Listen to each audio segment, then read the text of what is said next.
মদ, মাৎসর্য, হিংসা, দম্ভ, অহংকার, এই যে ময়লাগুলো, এই ময়লাগুলো আমাদের পরিষ্কার করা দরকার। এই ময়লাগুলো যতদিন না পরিষ্কার হবে ততদিন কিন্তু ভগবানের হৃদয় মাঝে প্রকাশিত হবে না। তাই গুন্ডিচা মন্দির মার্জনের মাধ্যমে চৈতন্য মহাপ্রভু শিক্ষা দিয়েছেন আমাদের হৃদয় মন্দিরকে মার্জন করতে হবে।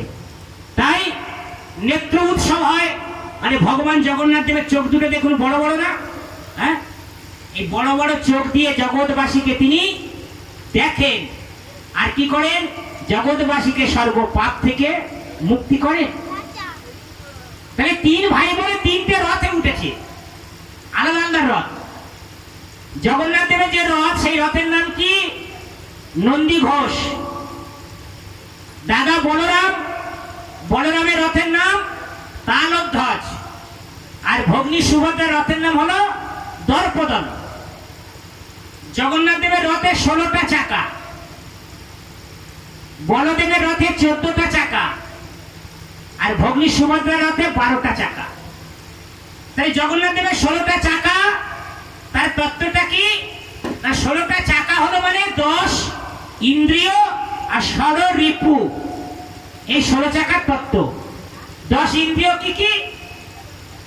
5টা কর্মেন্দ্রিয়, 5টা জ্ঞানেন্দ্রিয়। সব ছোটবেলায় স্কুলে পড়েছেন কিন্তু এখন ভুলে গেছে। 5টা জ্ঞানেন্দ্রিয় কি? চক্ষু, কর্ণ, নাসিকা, জিহ্বা, ত্বক। 5টা কর্মেন্দ্রিয় কি? বাক, পানি, পাত, বায়ু, উপস্থ। এই হলো 10টা ইন্দ্রিয়।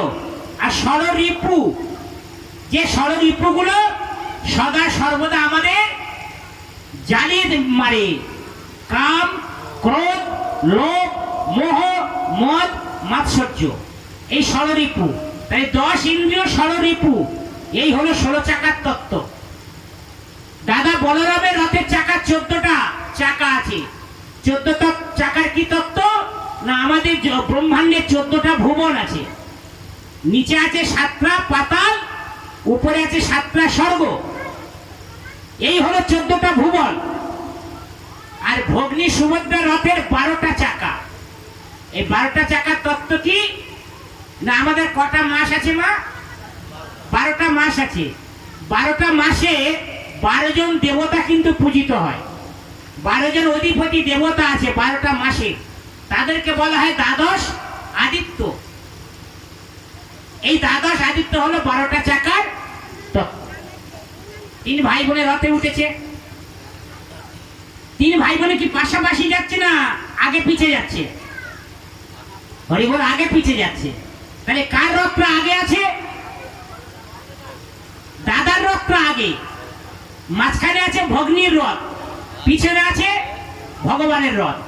কেন ভগবানের রথ পিছনে কেন না? রথ যখন সামনের দিকে যায় অগণিত মানুষ আনন্দ করতে করতে সামনাসামনি যায়, আর পিছন থেকে ভগবান সবাইকে কৃপা দৃষ্টি দেয়। ভগবানের এই কৃপা দৃষ্টিতে জগৎবাসী সবাই মুক্তি পেয়ে যায়। বোঝা গেল না? হ্যাঁ, এবার 3 ভাই বোনে রথে উঠেছে। লক্ষ্মী দেবী বলছে যে 15 দিন তোমার জ্বর হয়েছে, শরীর অসুস্থ, কোথায় যাচ্ছে?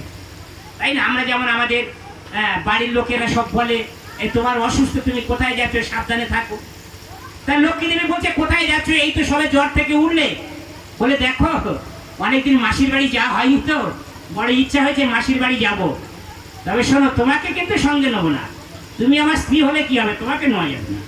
আমি আমার দাদা আর আমার বোন, আমরা 3 ভাই বোনে মিলে মাসির বাড়ি যাব। তার লক্ষ্মী দেবী বলে ঠিক আছে তাই যাও, তবে হ্যাঁ তাড়াতাড়ি কিন্তু ফিরে এসো, তোমার শরীরটা খারাপ তো।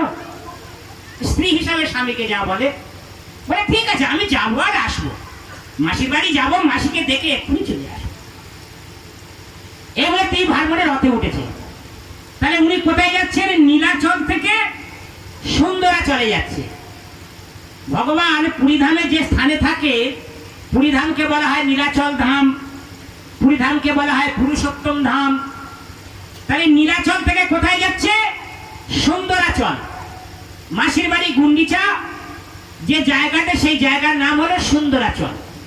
এই তত্ত্বটা বৃন্দাবন লীলার সঙ্গে তুলনা করা হচ্ছে যে ভগবান দ্বারকা থেকে বৃন্দাবনে যাচ্ছে, তাহলে দ্বারকাকে তুলনা করা হয়েছে নীলাচলের সঙ্গে, আর বৃন্দাবনকে তুলনা করা হয়েছে সুন্দরাচলের সঙ্গে। মাসির বাড়ি যাচ্ছে, রথে উঠেছে, তা ভগবান আমার মাসির বাড়ি গেলেন।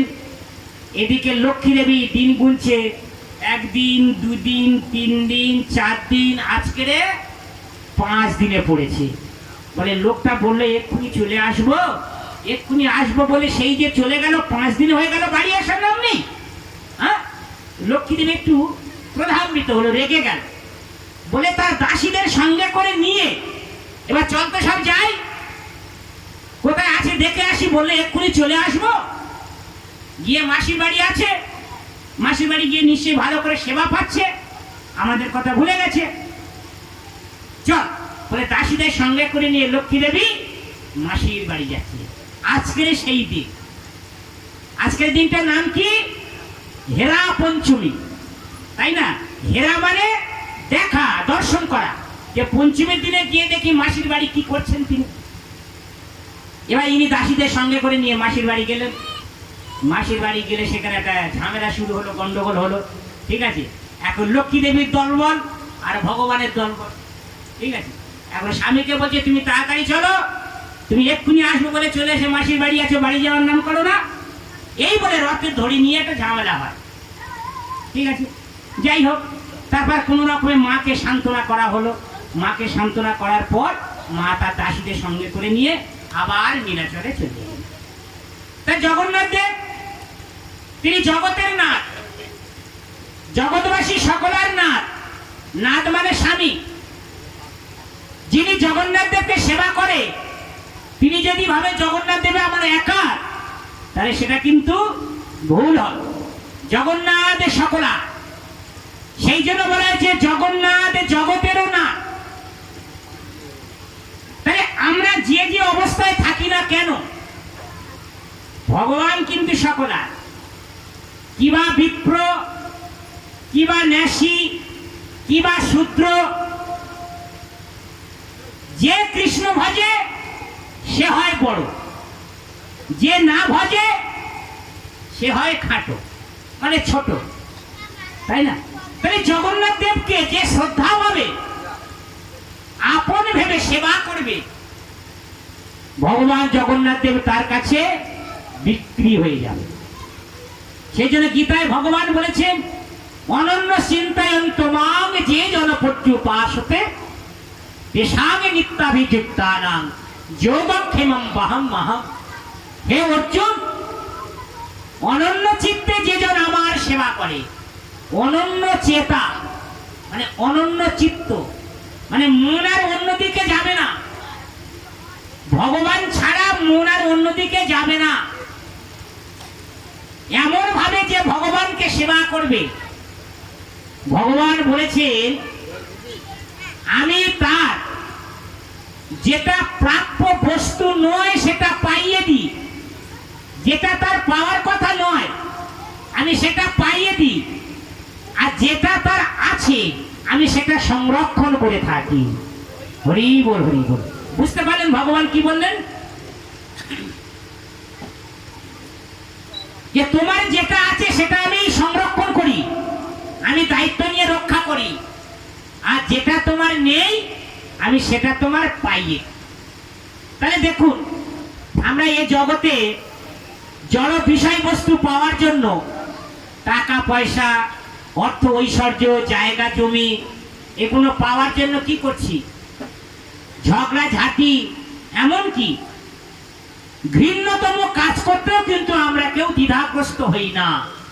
অর্থ এমনই একটা জিনিস, সম্পদ এমনই একটা জিনিস, সেটা নেওয়ার জন্য যত নিচে নামতে হয় নামবো, তবু কিন্তু ওটা আমার চাই।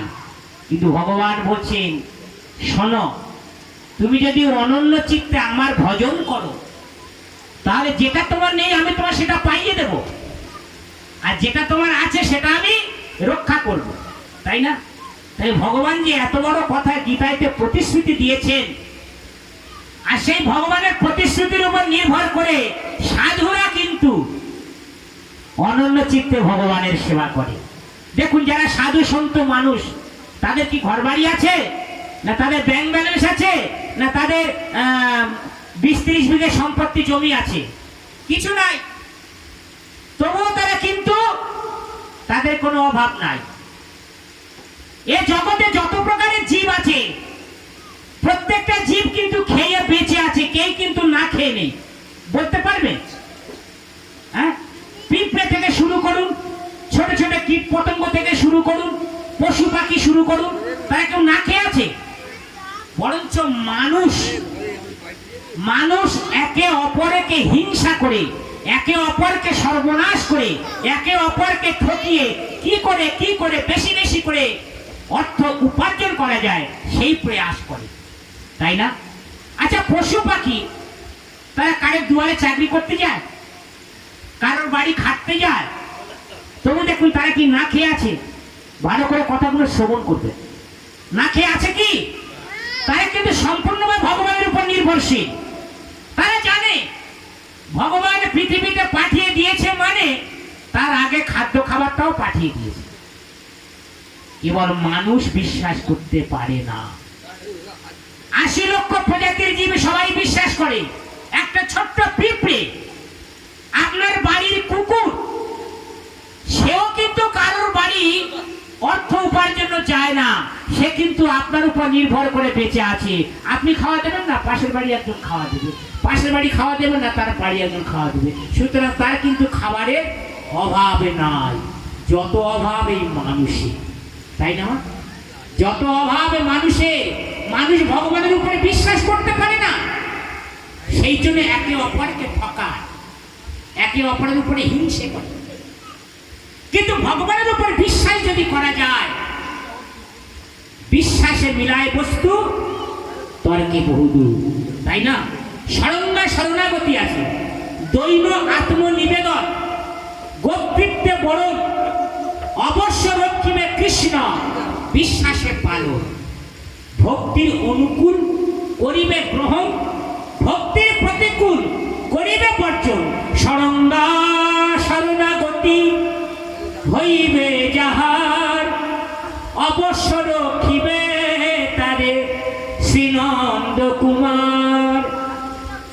সুতরাং আমরা দেখেছি ভগবানের মহান মহান ভক্ত যারা ছিল, যেমন ধরুন পঞ্চ পাণ্ডব। আচ্ছা, পঞ্চ পাণ্ডবরা তো ভগবানের ভক্ত ছিল, তারা দুঃখ পায়নি এমন তো বলা যাবে না। দুঃখ পায়নি কি? পঞ্চ পাণ্ডব অনেক দুঃখ পেয়েছে। তাদের জ্ঞাতি ভাই কৌরবেরা তাদেরকে মারার জন্য কত চেষ্টা করেছে। তাদের যদুগৃহ পুড়িয়ে মারার চেষ্টা করেছে, বিষ খাইয়ে মেরে দেওয়ার চেষ্টা করেছে। পেরেছে কি? বলুন, আপনারা বলুন, পেরেছে তাদের মারতে? পারি। কুরুক্ষেত্রের যুদ্ধে এরা 5 ভাই আর ওরা 100 ভাই। আমি সৈন্য সামন্তের কথা বাদ দিলাম। ওরা যদি 100 ভাই যুদ্ধ করে 5 ভাইয়ের সঙ্গে, বলুন 5 ভাই পারবে? পারবে না। কিন্তু 5 ভাই ছিল ভগবানের ভক্ত, তারা পরম বৈষ্ণব ছিল। তাহলে ভগবান কোন দিকে থাকবে? যেদিকে ধর্ম থাকবে, যেদিকে ভক্ত থাকবে, তিনি হলেন ধর্মের ধ্বজা। ধর্ম যেদিকে, ভগবান সেদিকে। তাই শতপুত্রের জননী গান্ধারী দেবী এবং শতপুত্রের পিতা ধৃতরাষ্ট্র, তারা কিন্তু জানতেন আমরা পাপিষ্ঠ, আমার শতপুত্র পাপিষ্ঠ। তথাপি যখন পঞ্চ পাণ্ডব কিংবা তার শতপুত্র গান্ধারী দেবীর কাছে আশীর্বাদ প্রাপ্ত হতে গিয়েছিলেন, মা আশীর্বাদ করো, গান্ধারী দেবী কি বলেছিলেন? যথা ধর্ম তথা জয়, যথা ধর্ম তথা জয়, যথা ধর্ম তথা জয়। মা তো অন্ধের মতো বলতে পারতে, আমার ছেলেরা তোমাদের জয় হবে, তোমাদের জয় হবে, যেটা ধৃতরাষ্ট্র বলেছিল। হ্যাঁ, কিং কর্তব্য সঞ্জয়, হে সঞ্জয়, এখন যুদ্ধক্ষেত্রে কি হচ্ছে তুমি আমাকে বলো। পাণ্ডু ছেলেরা কি করছে আর আমার দলবল কি করছে? অন্ধ ধৃতরাষ্ট্র তিনি যেমন সন্তানের মোহেতে অন্ধ ছিল, তেমনি জন্মগত অন্ধ ছিল। কিন্তু গান্ধারী দেবী তিনি জানতেন এই যুদ্ধে আমাদের কোনোদিন জয় হবে না, কারণ অধর্ম যেদিকে সেদিকে কোনোদিন জয় হতে পারে না। তাই তিনি বলেছিলেন যথা ধর্ম তথা জয়। তাহলে দেখুন, আমরা যদি ধর্মপথকে অবলম্বন করি, আমরা যদি ভগবানের সেবা অর্চনা করি, আমাদের এই মানব জন্মকে ধন্য করি, শত দুঃখ আসুক না কেন, আমরা যদি স্থির থাকি আমাদের সিদ্ধান্তে, তাহলে কিন্তু কোনো শত্রু আমাদের পরাজয় করতে পারবে না। পঞ্চ পাণ্ডবে যেমন জয়লাভ হয়েছিল, ভক্ত প্রহ্লাদ তিনিও যেমন জয়লাভ করেছিলেন, তেমনি আমরাও যদি ভগবানের শরণাগতি লাভ করি, ভগবান জগন্নাথ দেবের কৃপায় আমরাও প্রতি মুহূর্তে জয়লাভ করতে পারব। তাই আচার্যগণ বলছেন, এ ঘোর সংসারে পড়িয়া মানব না পায় দুঃখের শেষ। এটা হলো তোমার দুঃখের সংসার। এখানে আপনি যত সুখ খুঁজতে যান না কেন, সুখ পাবেন না, কারণ দুঃখ দিয়ে সংসারটা তৈরি, জগৎটা তৈরি। তবে কখন একটু শান্তি পাবেন? সাধু সঙ্গ করি হরি ভজ যদি। হরি ভজন করতে হবে কার সঙ্গে? সাধুর সঙ্গে। সাধুদের সঙ্গ করে হরি ভজন করতে হবে। সাধু সঙ্গ করি হরি ভজ যদি, তবে হবে অন্ত ক্লেশ। ক্লেশ মানে দুঃখ। এই পিতাবে দুঃখ আছে গোমা, আদি দৈবিক দুঃখ, আদি ভৌতিক দুঃখ, আদি আধ্যাত্মিক দুঃখ। এই পিতাব দুঃখ দূর হয়ে যাবে বৈষ্ণব সাধু সঙ্গ করার মাধ্যমে। তারপরে আচার্যগণ বলছেন, সংসার অনলে জ্বলিছে হৃদয়, অনলে বাড়য়ে অনল। অনল মানে কি মা? হরিবল হরিবল। অনল মানে আগুন। এই সংসারটাকে, যে সংসারের মধ্যে আমরা ডুবে আছি, এই সংসারটাকে ভগবানের মহান মহান ভক্তগণ বলছেন, সংসারটাকে আগুনের সঙ্গে তুলনা করা হয়েছে, সংসারটাকে দাবানলের সঙ্গে তুলনা করা হয়েছে, সংসারটাকে অন্ধকার কূপের সঙ্গে তুলনা করা হয়েছে। হ্যাঁ, বলে বাবা আমার সংসারটাকে এত সুন্দর করে সাজিয়েছি, আর তুমি বলছো সংসার আগুন। নিজেরা নিজেরা ভেবে দেখুন, আগুনে জ্বলছেন না শান্তিতে আছেন? হরি বল। সবাই কিন্তু আগুনে জ্বলছে। তাই আচার্যগণ বলছেন, সংসার অনলে জ্বলিছে হৃদয়, অনলে বাড়ায়ে অনল। মানে আগুনে যদি আগুন দেন কি হবে? আগুন বাড়বে না কমবে? আগুনে যদি ঘি ঢেলে দেন বাড়বে না কমবে? কিন্তু আগুনে যদি ঠান্ডা জল ঢেলে দেওয়া হয়, তাহলে কিন্তু আগুন যত জোরে জ্বলুক না কেন আগুন নিভে যাবে। আর সেই ঠান্ডা জল কোনটা? সেই ঠান্ডা জল হলো সাধুর পরামর্শ। হ্যাঁ, অপরাধ ছাড়ি কৃষ্ণ নাম নাও। আপনি যদি সাধুর কাছে যান, সাধু আপনার কি পরামর্শ দেবে? বলবে, মা সংসারে আগুন লেগেছে, লাগুক।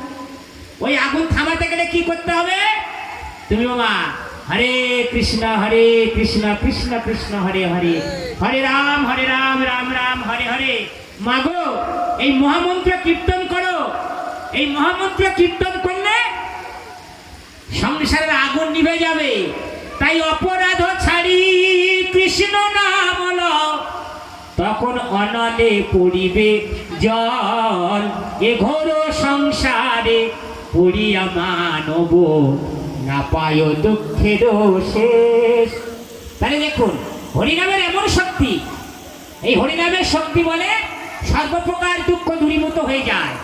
তারপরে বলছেন, আমার নিতায় গৌরাঙ্গের চরণ তলে আশ্রয় লইল যে। কলিযুগের ভগবানকে, কলিযুগের ভগবান হলো নিতাই গৌরাঙ্গ। আর কে? কলিযুগের ভগবান এই বসে আছেন জগন্নাথ দেব।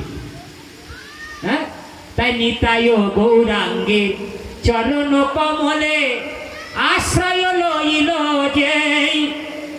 কৃষ্ণ দাস বলে জীবনে মরণে, কৃষ্ণ দাস বলে আমার জীবনে মরণে, আমার ওই আশ্রয় সেই এ ঘোর সংসারে পড়িয়া মানব না পায় দুঃখের শেষ। মাগো, মহাজনগণ যে পথের সন্ধান দিয়ে গেছে, যারা বুদ্ধিমান মানুষ তারা সেই পথে পথিক হয়। তাই গীতায় ভগবান বলেছেন, অহং সর্বস্ব প্রভব মত্ত সর্বং প্রবর্ততে ইতি মত্তা ভজন্তে মাম বুধা ভাব সম্বন্ধিতা। অর্থাৎ ভগবান বলছেন, আমার থেকে জড় জগৎ চেতন জগৎ সমস্ত কিছুর উৎপত্তি হচ্ছে এবং আমাকে ঘিরে তারা চক্রাকারে ঘুরছে।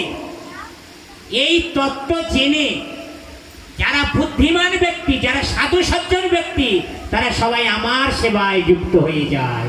হরি বল, হরি।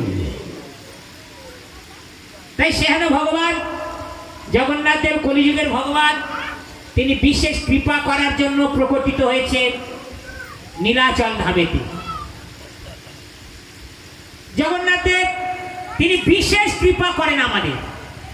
কি মানে, ভগবান গোলক বৈকুণ্ঠ থেকে ভূলোকে নেমে এসেছে। কেন?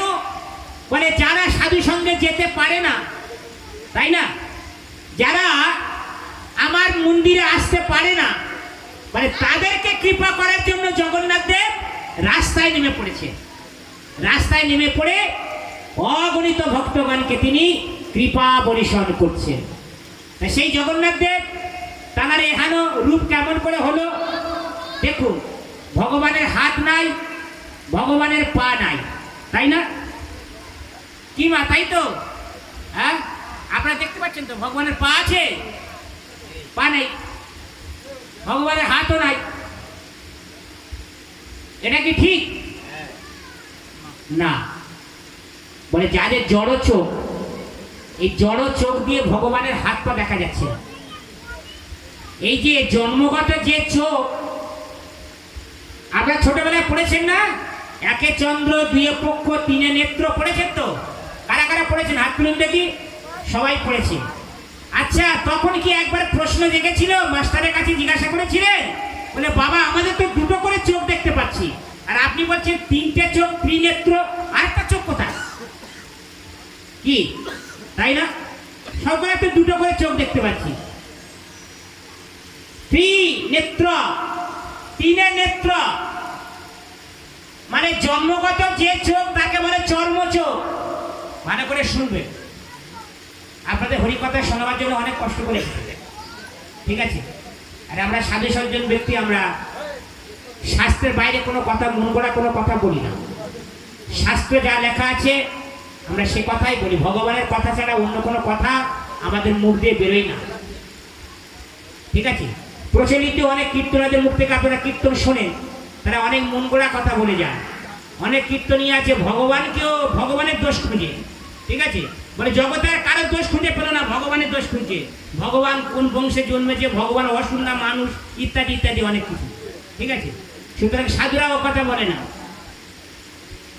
তার তিনটে নয়ন আছে। জন্মগত যে নয়ন তাকে বলে চর্ম নয়ন, যেটা আমরা জন্মে সব পেয়েছি। ওই নয়ন দিয়ে ভগবানকে দর্শন হয় না। ওই চর্মগত নয়ন দিয়ে জগতের বস্তু শুধু দেখা যায়, জড় বস্তু, টাকা পয়সা, জায়গা জমি, গাছপালা, আত্মীয় বর্গ, এই দুটো জড় চক্ষু দিয়ে দেখা যায়। তারপরে শিশু যখন আস্তে আস্তে বড় হলো, তাকে গুরু গৃহে পড়াশোনা শেখাবার জন্য পাঠানো। গুরু গৃহে পড়াশোনা শেখাবার মাধ্যমে কি হয়? জ্ঞান অর্জন হয় না? হয়তো যখন জ্ঞান অর্জন হলো, তার জ্ঞান চক্ষুর বিকাশ হবে, ওটাকে বলে জ্ঞান জ্ঞান নয়ন। যখন তার জ্ঞান নয়নের বিকাশ হবে, সে তখন ভালো মন্দ বুঝতে শিখবে, তাই না বাবা? হ্যাঁ, ভালো মন্দ বুঝতে শিখবে, কোনটা নিত্য কোনটা অনিত্য সেটা সে বুঝতে পারবে। কাকে সেবা করা উচিত, কাকে সেবা করা উচিত না সে বুঝতে পারবে। কে ভগবান কে দেবদেবী সে তখন বুঝতে পারবে। যখন এইরকম একটা স্তরে আসবে, তার যখন জ্ঞান নয়নের উদয় হবে, সে তখন কিন্তু ভগবানের সেবায় যুক্ত হয়ে যাবে। ভগবানের সেবায় যুক্ত হলে কিন্তু সঙ্গে সঙ্গে ভগবানকে দর্শন হবে না। এই জ্ঞান নয়নের উপরে আরেকটা নয়ন আছে। ভগবানকে সেবা করার করতে করতে করতে করতে তার যখন সমস্ত কিছু অনর্থক নিবৃত্তি হয়ে যাবে, হ্যাঁ, ভগবানগত প্রাণ হয়ে যাবে, ভগবান ছাড়া সে আর কিছু জানবে না, তখন তার একটা দিব্য নয়নের বিকাশ ঘটবে। দিব্য নয়ন, সেই দিব্য নয়নের শক্তিতে সে তখন বিভিন্ন লীলা করবে, লীলার মধ্যে ভগবানকে দর্শন করবে, সে ঘুমিয়ে ঘুমিয়ে ভগবানকে দর্শন করবে। হ্যাঁ, আমরা মনে ভাবি কি সাধু ঘুমিয়ে পড়েছে, কিন্তু সাধু সেইভাবে ঘুমোয় না। সাধু ভগবানের সঙ্গে অন্তরঙ্গ লীলা করে, ওই অন্তরঙ্গ লীলার মাধ্যমে ও ভগবানকে দর্শন করে। তাই সেই যে স্থিতি বা সেই যে স্তর, সেই যে দিব্য নয়ন, এই দিব্য নয়ন দিয়ে ভগবানকে দেখা যায়। এই দিব্য নয়ন দিয়ে দেখা যায় ভগবানের হাতও আছে, ভগবানের চোখও আছে, ভগবানের মুখ আছে, ভগবান ঠুটো নয়, ভগবানের সব আছে। হরি বল হরি। আর আমরা বোকার মতো বলি ঠুটো জগন্নাথ, হাত নেই পা নেই, তাই না? এই জড় চক্ষু দিয়ে জড় বুদ্ধি দিয়ে ভগবানকে বিচার করা যাবে না। যারা বিচার করে তারা বোকার মতো কাজ করে। অনেকে পুরীধামে যায়, পুরীধামে কেন, বৃন্দাবনে যায়, মায়াপুরে যায়, নবদ্বীপে যায়। আপনারা গেছেন তো নবদ্বীপ মায়াপুরে? হরি বল। কারা কারা গেছেন? যে অনেকে গেছেন, এখন অনেকে যাওয়ার সৌভাগ্য হয়নি। যাই হোক, আপনাদের পরিবেশটা দেখে মনে হচ্ছে এটা তো সুন্দরবন নয়, এটা তো বৃন্দাবন, তাই না? যদিও এখানে বৃন্দাবনের পরিবেশ তৈরি হয়েছে, হ্যাঁ, ভগবান যেখানে যায় সেটাই বৃন্দাবন হয়ে যায়। তাই এরকম দিব্য নয়ন দিয়ে ভগবানকে দর্শন করা যায়। তাহলে ভগবানের এমন রূপ কেন হলো? তা ভগবানের এমন রূপ হওয়ার কারণ হলো, পুরীধামে যারা গেছেন দেখেছেন যে নদীটা আছে বঙ্গোপসাগর। সেই বঙ্গোপসাগরে দারু বৃক্ষ ভাসমান অবস্থায় আছে। দারু বৃক্ষ ভাসছে, তিনটে দারু বৃক্ষ, মানে দারু মানে নিম্ব গাছ, নিম গাছ। সেই জন্য আমাদের হিন্দু মতে ওই নিম গাছের বৃক্ষ দিয়ে ভগবানের বিগ্রহ তৈরি হয়েছিল। সেই জন্য আমাদের হিন্দু মতে নিম্ব গাছ পোড়াতে নেই। নিম্ব গাছকে, বট গাছকে, অশ্বত্থ গাছকে ভগবানের তুল্য মনে করে সেবা করা হয়, পুজো করা হয়।